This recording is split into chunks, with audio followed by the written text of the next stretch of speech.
What's up guys, in this video we're going to be going over Nerve's pre-calculated effects. I'm going to be going over them the best that I can, and yeah, so we have a kit open here. And I'll just be using this kick here as an example. I'm going to make a little bit of a loop here, and then it'll just kind of repeat. Alright, so pre-calculated effects. They are down here, pre-calc, and what these are is they're pre-calculated, so the effect or the sample is changed and then it is immediately rendered into memory, so it doesn't take any CPU. So that's why it's called that, and that's why it's pretty cool. Some of these are already taken. Okay, yeah, that looks good. All right, so we have pitch and stretch. So pitch, basically it's kind of like Ableton's complex stretching, so you basically stretch and warp it, so it still maintains the same pitch, but you know, gets stretched out, and that sounds kind of neat. Repitch is basically speeding it up or slowing it down, like a conventional record player or a tape. Right? Stretch stretches it. Same as that, but then you have a bend, so you can bend it. Right, so these two are kind of used together in tandem. Right, so we've changed it quite a bit to, like, say, a sidetrance kick. So we can bypass with this. This is what it sounds like before, and then on. So we have like instant sidetrance, and that's with bending and stretching. So that is all fun and good. Bend amount, I'll go into that as well. So we'll bend it like that. Bending the bend amount, it kind of makes it a little less intense. It changes the axis. Yeah. So you can kind of fine tune it in. But usually, you know, you wouldn't have it at 0, because that would be exactly where it was before. So yeah, all three of these kind of go together in tandem. Right, so, oh, and I'm pressing on Control click to set everything back to normal. Right, so soft clip, that's basically a clipping thing. What that does is that kind of squares everything off, and you can get something really gosh darn aggressive.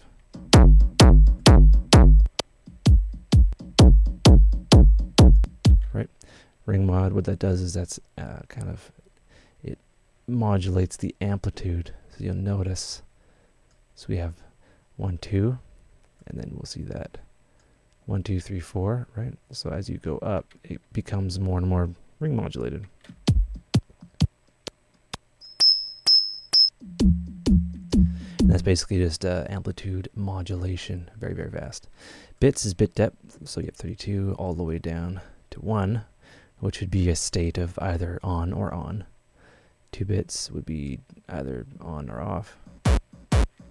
Right, and you can see it in the actual waveform display.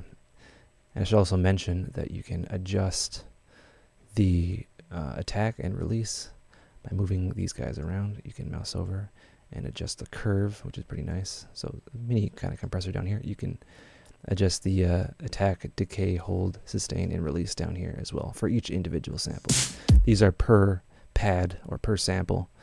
So you can have like a lot of different things going on at once. 16 times 16 is a lot. Where were we? Okay. Sample reduction. Sample reduction basically reduces the sample rate. So you start out oversampled at 88. Then you go to 44.1. So from here on in, you'll be able to hear changes and stuff. So we'll move it down and you'll see it.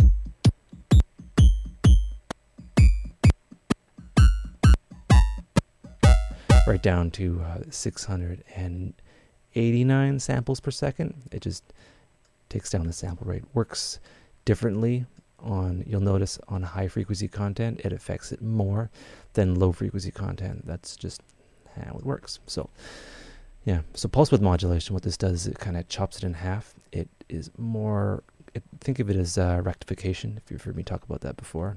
It's kind of a type of distortion. It basically splits the positive and negative current, or the the AC, the alternating current, it splits it, so we have only positive and then only negative. So you get a neat little sound. So it's basically rectification, I think, but then you can kind of change the symmetry of it there, which is pretty nice. Repitch, we've already done that. That's basically pitching it up and down. Snap, I want to show a good example of snap. Alright, so we have that. So snap, what that does is that adds a transient, a punchy transient to the beginning. So, wait, that's maybe this one.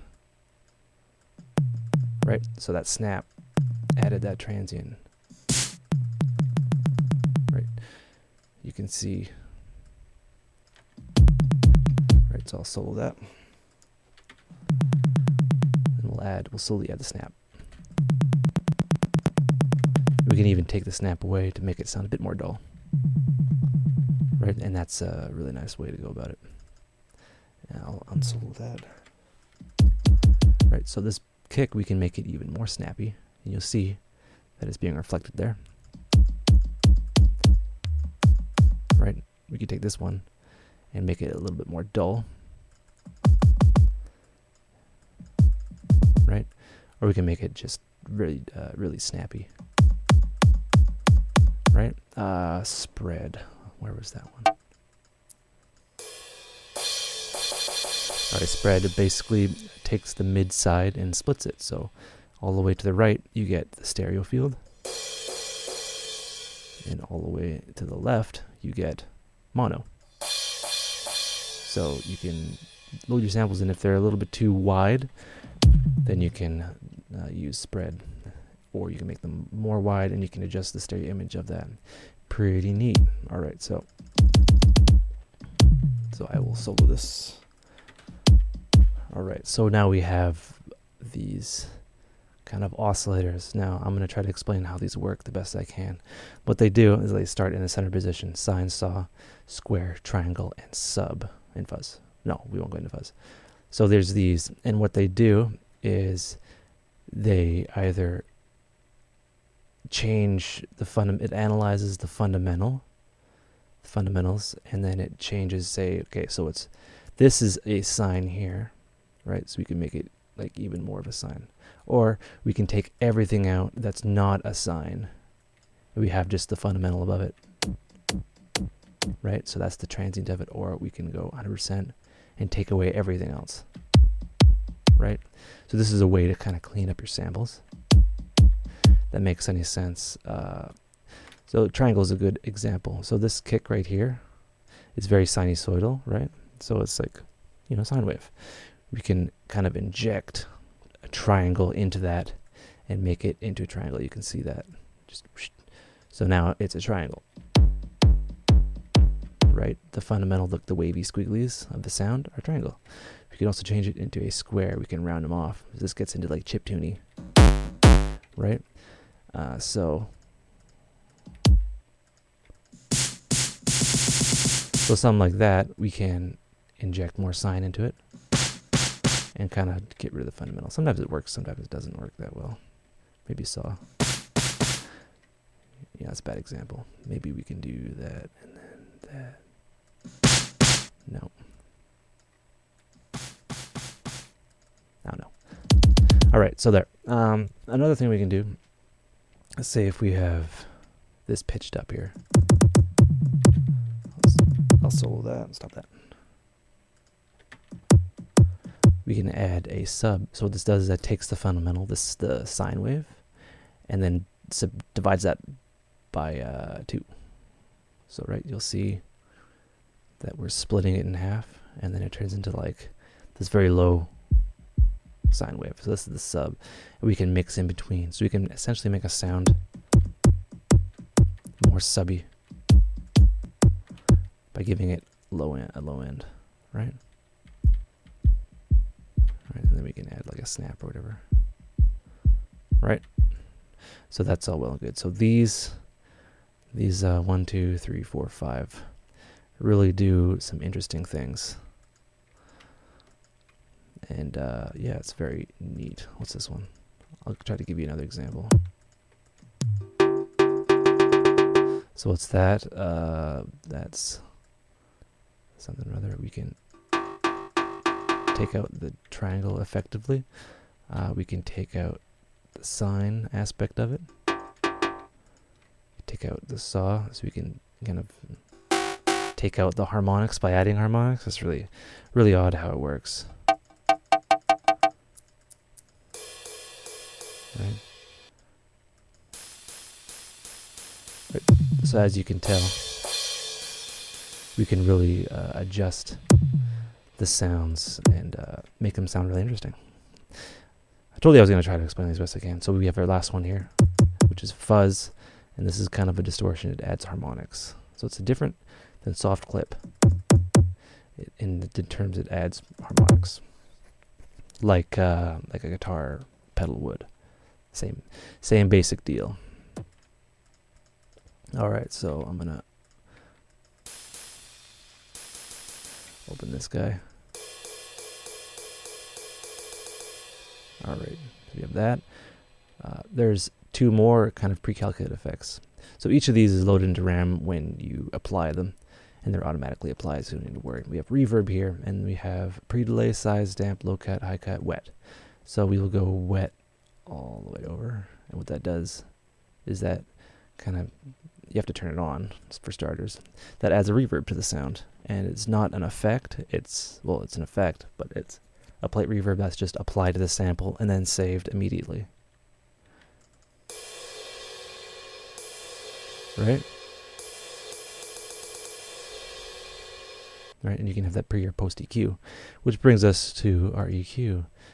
This is a pre-calculated EQ, so it's a little bit wobbly because every time you move it, it saves the EQ into RAM, which is, you know, useful. So there's that, and that works pretty well. And that is the pre-calculated effects. And yeah, you can really see what's going on here. And I hope I explained that well. You can reverse and normalize and adjust the phase, invert the phase, I mean. And yeah, alright, that's it for me. Take care, and we'll be back with some more stuff.